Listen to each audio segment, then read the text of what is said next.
কি আমল করলে শত্রুর ক্ষয়ক্ষতি থেকে আত্মরক্ষা করা যাবে? যে আমলের মাধ্যমে শত্রুর ক্ষয়ক্ষতি থেকে বাঁচা যাবে সে আমল হলো নবী করিম সাল্লাল্লাহু আলাইহি ওয়াসাল্লামের শেখানো দুটি আমল আমি বলতে পারি, আরো সাথে কিছু আমল সম্পর্কে বলা যায়। স্পেশালি দুটি দোয়ার কথা বলতে পারি। একটা দোয়া বলো, কোনো ব্যক্তি আপনার ক্ষতি করার চেষ্টা করছে, আপনাকে হয়রানি করার চেষ্টা করছে, শারীরিক মানসিকভাবে নির্যাতন করার চেষ্টা করছে, আছে এরকম দুষ্ট প্রবৃত্তির মানুষ, এরকম যদি মনে হয় তো আপনি একটি দোয়া সবসময় পড়বেন। নবী করিম সাল্লাল্লাহু আলাইহি ওয়াসাল্লাম কোনো ব্যক্তি তার ক্ষতি করতে পারে এরকম আশঙ্কা বোধ করলে তার ক্ষতি থেকে বাঁচার জন্য এই দোয়া পড়তেন। দোয়াটা হলো আল্লাহুম্মা ইন্না নাজআলুকা ফি নুহুরিহিম ওয়া নাউযু বিকা মিন শুরুরিহিম। আল্লাহুম্মা ইন্না নাজআলুকা ফি নুহুরিহিম ওয়া নাউযু বিকা মিন শুরুরিহিম। অর্থাৎ হে আল্লাহ, যারা আমার ক্ষতির চেষ্টা করছে, শত্রুতা করার চেষ্টা করছে, তাদেরকে উপযুক্ত শাস্তি দিয়ে দমন করার জন্য, তাদেরকে শেষ করার জন্য আমি আপনার কাছে দায়িত্ব অর্পণ করলাম। আপনি মেহেরবানি করে আমার হয়ে আপনি তাদেরকে উপযুক্ত শাস্তি দিন, তাদের থামিয়ে দিন, তাদেরকে দমন করুন, তাদের শেষ করুন।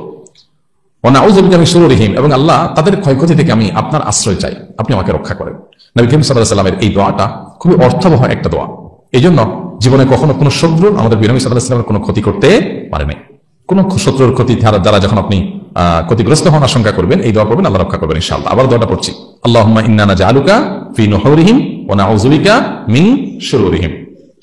আর আরেকটা দোয়া আছে যেটা কোরআনে বর্ণিত হয়েছে, যেটা উহুদ যুদ্ধের পর গজওয়ায়ে হামরাউল আসাদের সময় মুনাফিকরা, মদিনার মুনাফিকরা মুসলমানদের মধ্যে একটা ভয় ঢুকিয়ে দিল যে মক্কার মুশরিকরা তারা আবার সমবেত হচ্ছে এবং তোমাদেরকে সর্বগ্রাসী আক্রমণ করে শেষ করে দিবে। এমনিতেই মুসলমানরা উহুদ যুদ্ধে নবী করিম সাল্লাল্লাহু আলাইহি ওয়াসাল্লামের একটা গাইডলাইন থেকে একটু বোঝের ভুল থেকে সরে যাওয়ার কারণে যখন পর্যদস্ত হয়েছে, 70 জন সাহাবী শাহাদাত বরণ করেছে, অনেকে আহত হয়েছে, স্বয়ং নবী করিম সাল্লাল্লাহু আলাইহি ওয়াসাল্লামের দাঁত মোবারক ভেঙেছে, রক্তাক্ত হয়েছেন, অনেক সাহাবীরা আহত হয়েছেন, অনেকে শাহাদাত বরণ করেছেন। এরকম নানাভাবে পর্যদস্ত এবং কঠিন একটা সময় যখন মুনাফিকরা এসে মুসলমানদেরকে আবার ভয় দেখাতে লাগলো যে আসছে আসল বড় আক্রমণ, যাতে মুসলমানরা মানসিকভাবে একদম ভেঙে পড়ে, এই আক্রমণের কথা যখন তারা শুনেছেন তখন মুসলমানরা বলেছেন হাসবুনাল্লাহু ওয়া নি'মাল ওয়াকিল। কি বলেছেন? হাসবুনাল্লাহু ওয়া নি'মাল ওয়াকিল, অর্থাৎ আল্লাহ আমাদের জন্য যথেষ্ট। যেই আসুক না কেন আমাদের ক্ষতি করার জন্য আল্লাহ আমাদের জন্য যথেষ্ট, এবং তিনি সবচেয়ে উত্তম কর্মবিধায়ক। আমাদের পক্ষ থেকে যে কোনো কিছুকে করবার জন্য তিনি সর্বোত্তম প্রতিনিধি বা সর্বোত্তম কর্ম বিধায়ক, সবচেয়ে উত্তম ভাবে আমাদের কাজটা তিনি করতে পারবেন। তার করে আমরা ভরসা করলাম। হাসবুনাল্লাহু ওয়া নি'মাল ওয়াকিল, নি'মাল মাওলা ওয়া নি'মান নাসির। তিনি সবচেয়ে উত্তম অভিভাবক, তিনি সবচেয়ে উত্তম সাহায্যকারী।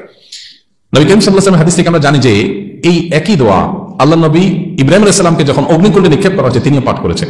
তিনিও বলেছেন হাসবুনাল্লাহু ওয়া নি'মাল ওয়াকিল। তাহলে ইমানদার যখন বিপদে পড়বে তখন পড়বে হাসবুনাল্লাহু ওয়া নি'মাল ওয়াকিল, নি'মাল মাওলা ওয়া নি'মান নাসির। বিশেষ করে কোনো শত্রুতা থেকে, ক্ষয়ক্ষতি থেকে আপনি যদি আত্মরক্ষা চান